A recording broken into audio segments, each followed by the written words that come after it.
Now, here's Nick Tabbert with KCCI 8 Sports. Harrison Butker's Twitter handle is ButtKicker7, and I would say he kicked some butt today. 4 field goals, a career long, and the game winner. This was just the lift the Chiefs needed after losing 3 straight at home. I just found Lathan. It is his birthday today. He's 9 years old. He's got his Sammy Watkins jersey on. Good timing to have Sammy back this week. Aaron Rodgers strengthens his case for NFL MVP with another incredible throw. Aaron Jones with a huge night rushing and receiving, and the Packers improved to 7-1 with a 7-point win here in Kansas City. If you have a ticket, go inside while you can, because tonight is the only night fans will be allowed inside the Sprint Center. Iowa State, of course, playing in just a couple of minutes. An empty ballpark is a quiet and unhappy place. There's nobody here. But this is exactly how this ballpark felt in the 3rd inning today when Round Rock took control of the game for good. Let's get ready to rumble! The Wild hosted WWE night. They did as much wrestling as goal scoring against Tucson. The final minute of the 3rd period sums it all up for you. It is on. I get the rules are a bit different north of the border, but I've never seen a player break the goal line at the 10-yard line. It was a crazy night in Canada for the Packers and Raiders. There was an issue with the field turf. These Cyclones have a lot to celebrate as they get ready for a big weekend at the Hy-Vee Classic. The freshman that has the Cyclones so excited lately is Tyrese Halliburton. His passing is as sweet as his Twitter handle, Tyrese's Pieces. The motto all season long has been win in the dark. Tonight, Iowa State hopes to win in the white. Check out the uniforms ISU will wear. All white. Last summer, the Iowa Barnstormers made a defensive stand to win the United Bowl over Sioux Falls. Neither team has forgotten that ending. Tonight, the two meet again in Des Moines. The winner has the inside track to host this year's United Bowl. Barnstormers rolling early. DeQuan Neal to Connor Hollenbeck. Iowa up 20-6. Yeah!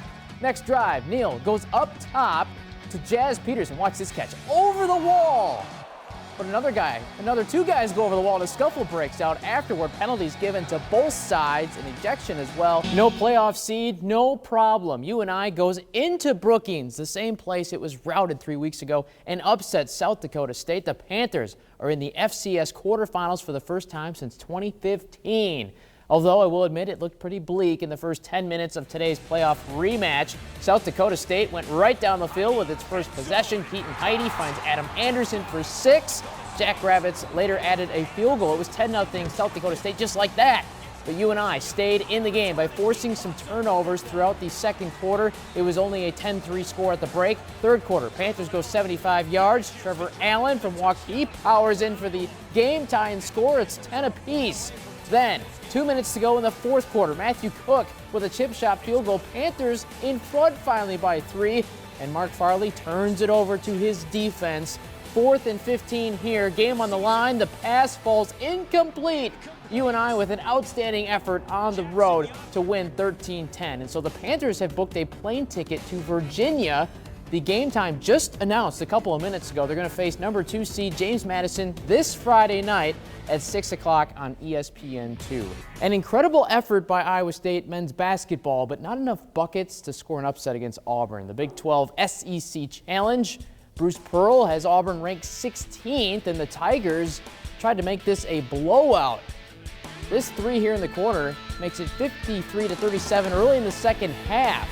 Tigers are shooting really well from outside, but Iowa State showing great fight, and it's summed up right here. Solomon Young can't get it to go, but he and Terrence Lewis battling on the boards, corralling that ball. Finally it goes for Lewis, and the Cyclones are within 9, just refusing to go away. Things get interesting late. Rozier Bolton for 3, cuts the lead down to 5, less than a minute to go. Cyclones get within 4, but ultimately fall 80-76. Iowa State hosts number 1 Baylor now on Wednesday night at Hilton.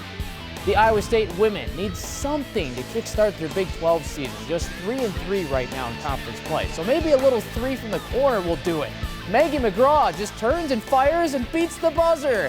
What a shot. Taking a look at this. In the corner, time running down, just kind of heaves it. There it goes. Took some pressure off of her and the rest of the Cyclones because Iowa State made 13 more triples against Kansas. McGraw 6 on her own, 20 points for the game. Iowa State jaywalks to an easy win, 89-67. Every duel is a statement duel for Iowa wrestling, but let it be known right now, the Hawkeyes are the best team in the country. It's not even close. Iowa dominated Ohio State last night, 24-10, in front of one of the largest crowds in Carver Hawkeye history. That 14-point win is Iowa's largest against the top 5 opponents since 2015. Iowa has put a stranglehold on the Big Ten so far this year, 5-0 in duels as a team and 44 wins in 50 matches. How big were guys like Sam Brinks, Nick Easley, Jake Gervais?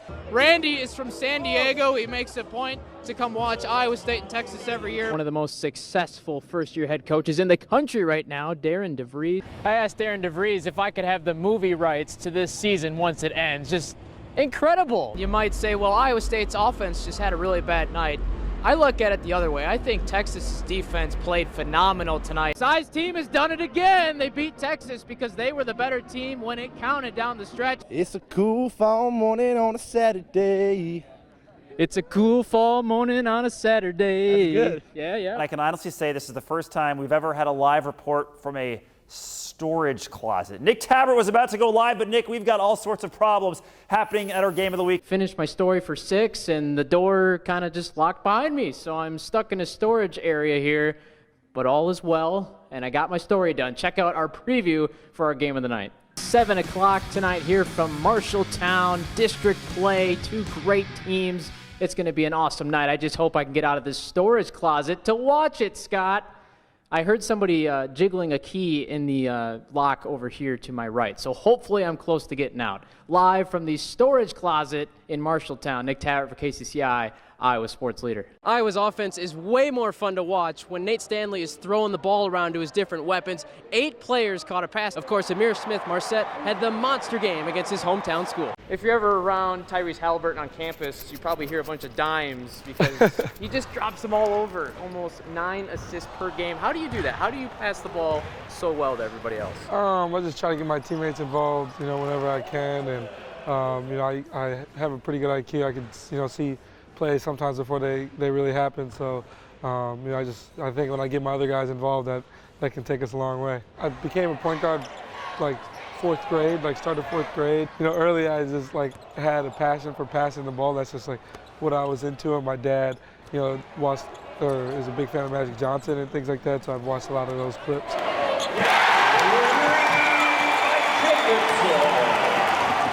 Tell me how you see the floor when you're coming up. When do you start thinking about passing the basketball? Obviously, my first read is the shot, but if I feel like it's not there, I can send somebody else open somewhere else.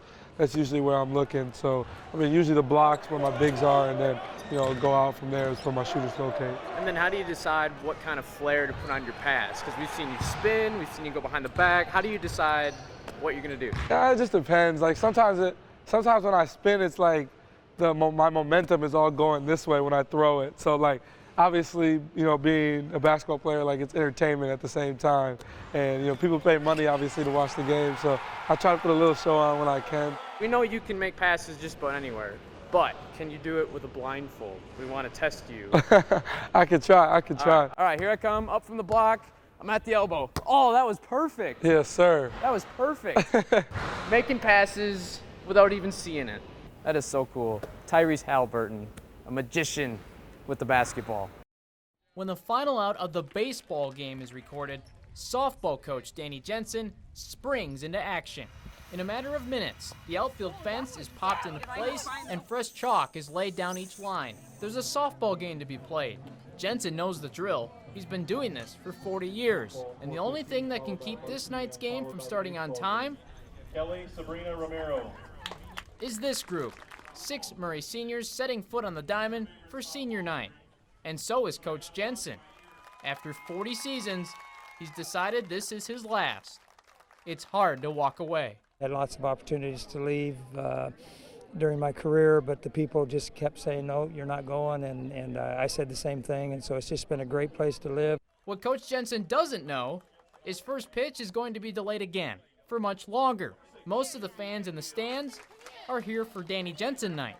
First, a home plate given by Melcher Dallas, the latest gift in a season of tributes. Then, 2 generations of players make their way to the circle to join the man who coached them, as 3 daughters read an emotional letter to their mentor.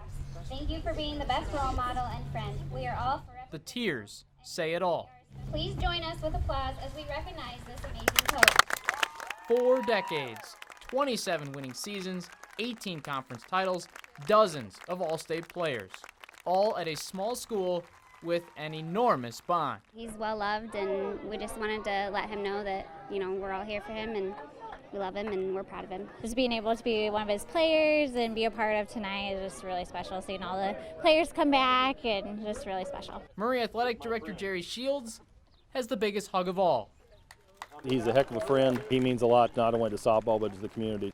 Did you have any idea this was coming? Oh, no. My 3 daughters are really good at keeping secrets, and no, I had no idea. Life on the other side of the fence will be difficult. I don't want to give it up, but yet I know it's time. But moments like this last a lifetime. In Murray, Nick Tabbert for KCCI, Iowa Sports Leader. Jerry Lowe is having the time of his life. I enjoyed. His infectious smile and humble personality makes him a fan favorite at Grandview. He's also a beast at football. A freak of nature. Lowe is a junior this year. He's already found the end zone 3 times. Second touchdown of the day. Injuries held him back his first 2 seasons. He's determined to change that. I want to be like the little rusher for this team this year, and one of my main goals is like to stay healthy so I can contribute to the team. Pretty incredible for a man who learned the game of football just 6 years ago. The only football that I play was soccer. Every year I keep understanding more about football. Escaping tackles is nothing compared to what Lowe left behind in Sierra Leone, Africa. Lowe's father was killed in a civil war. His mother had a walking disability and was forced to place Jerry in an orphanage when he was 6. I'm sure he has more supporters in Sierra Leone than any other player in America. Everything changed in 2006 when Jerry met the Lowe family from South Tama. Ron and Brenda Lowe adopted Jerry in 2012. They've cheered him on from the sidelines ever since. It's awesome. From a kid that never saw this sport 6, 7 years ago to be playing college football, scoring a touchdown, it's very exciting for us. Even if I'm not playing, they still come and support the team, which is great. Lowe is working towards a degree in kinesiology. He wants to help athletes. He wants to help people. His smile says it all. This is Andy's Oasis. Really gives me something to enjoy at night. He never played, but Andy Northway has made a name for himself, painting hockey masks. The most I painted in 1 year, I painted 36. Northway has painted more than 100 since 2010. He could do a lot more, but doesn't, so he can keep this hobby a hobby. I don't charge a whole lot, kind of just do it just to pay for a little bit of my time and the materials, and I think it's really cool that a 14, 15-year-old hockey goalie can sit there and have his mask painted, so I think it makes them feel better too. The first mask took Northway 3 weeks. No clue what I was doing. Now, it usually takes him a week or 2. A designer from St. Louis generates many of the layouts, but Northway also does some freehand. Those are the ones that actually are fun because, there's no guidelines to follow. You can just get something in your mind and just start painting. You'll see Andy's artwork on display at rinks across the country, but some of his best work is here in Ames with Iowa State hockey. He is the go-to guy for the Cyclones. I just kind of sent over to Andy what I was looking for in the design, and he just drew up what my dad had envisioned. One of my favorites. It was the first ever custom paint job I had. Having the opportunity to wear it and have a personal touch with it and represent the school you play for, something I really enjoy about it. Northway talks about expanding his garage, even if he doesn't expand his business. If all goes well, you'll find him painting well into retirement. Yeah, I would enjoy it. I don't know if my wife would, but I know I would.